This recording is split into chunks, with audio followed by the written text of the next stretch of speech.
wabarakatuh. Salam sejahtera, Om Swastiastu, Namo Buddhaya, dan salam kebajikan. Perkenalkan, nama saya Sandi Reza Supandi, peserta Latsar CPNS Provinsi DKI Jakarta tahun 2022, golongan 3, angkatan 159, kelompok 2, dengan tutor agenda 2 Bapak Sutrisno Heru Sukoco, MKOM. Pada kesempatan kali ini, saya akan merefleksikan apa yang telah saya peroleh selama proses pembelajaran agenda 2, yaitu Core Value ASN berakhlak. Dan dilanjutkan kendala apa yang saya hadapi selama proses pembelajaran agenda 2. Dan terakhir, kesan dan pesan saya selama mengikuti proses pembelajaran agenda 2 dengan Bapak Sutrisno Heru Sukoco.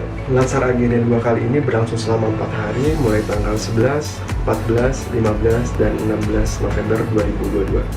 Selama proses pembelajaran agenda 2 ini berlangsung, saya memperoleh banyak hal terkait dengan nilai-nilai Core Value ASN. Sebenarnya apa sih inti dari Core Value itu sendiri? Core Value adalah sebuah prinsip dan nilai utama yang menjadi fondasi serta acuan dalam sebuah organisasi maupun sebuah institusi.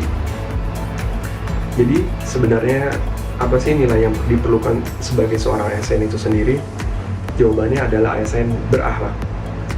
Berakhlak merupakan sebuah akronim dari berorientasi pelayanan, akuntabel, kompeten, harmonis, loyal, adaptif, dan kolaboratif.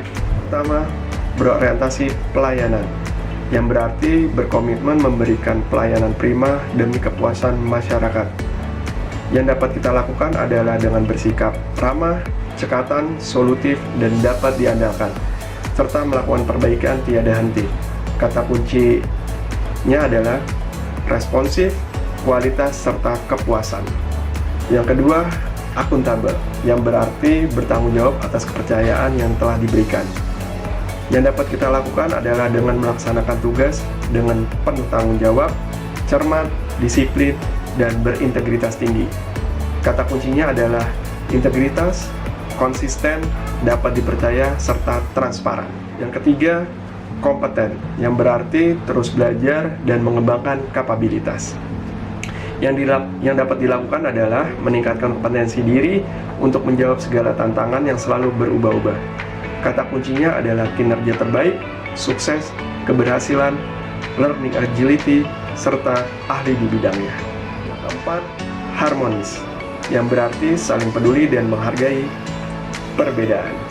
Yang dapat dilakukan adalah menghargai setiap orang lain apapun latar belakangnya dan membangun lingkungan kerja yang kondusif. Kata kuncinya adalah peduli, perbedaan, serta selaras. Yang kelima, loyal, yang berarti berdedikasi dan mengutamakan kepentingan bangsa dan negara. Yang dapat kita lakukan dengan menjaga nama baik sesama ASN, pemerintah, instansi, dan yang terpenting adalah negara. Kata kuncinya adalah komitmen, dedikasi, kontribusi, nasionalisme, serta pengabdian. Keenam, adaptif, yang berarti berinovasi dan antusias dalam menggerakkan serta dalam menghadapi perubahan. Yang dapat kita lakukan dengan berinovasi dan mengembangkan kreativitas serta bertindak secara proaktif. Kata kuncinya inovasi, antusias dalam perubahan, dan proaktif. 7. Kolaboratif, yang berarti membangun kerjasama yang sinergis, yang dapat dilakukan dengan membuka kesempatan kepada berbagai pihak untuk dapat berkontribusi. Kata kuncinya adalah kesediaan untuk bekerja sama serta sinergi untuk hasil yang lebih baik. Selanjutnya, kendala apa saja yang saya hadapi selama proses pembelajaran? Menurut pendapat saya, selama proses pembelajaran, saya terkadang mengalami kesulitan dalam memahami tugas yang diberikan. Sebagai seorang ASN, saya dituntut untuk bertindak proaktif dengan menanyakan kepada rekan sesama ataupun kepada tutor untuk mendapatkan penjelasan kembali. Dan dengan demikian, saya dapat mengerjakan tugas-tugas yang diberikan. Saran saya kepada rekan-rekan sekalian yang sedang berjuang, janganlah takut atau ragu dalam menghadapi kesulitan. Karena di balik kesulitan pasti ada kemudahan.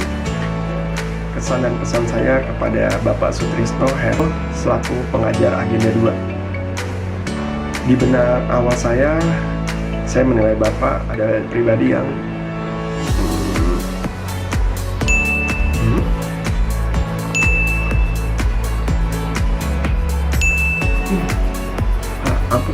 Namun, setelah saya mengikuti proses pembelajaran bersama Bapak Sutrisno, beliau merupakan sosok pengajar yang serius tapi santuy. Yang berarti beliau menerangkan materi kepada para peserta dengan baik, dan terlihat para peserta menikmati proses pembelajaran tersebut tanpa beban. Kedua, yang saya senangi dalam mengikuti proses pembelajaran dengan beliau adalah saat memulai proses pembelajaran, beliau selalu memulai dengan menguji konsentrasi kita dengan melakukan role play. Beliau melakukan tersebut dengan tujuan untuk mencairkan suasana.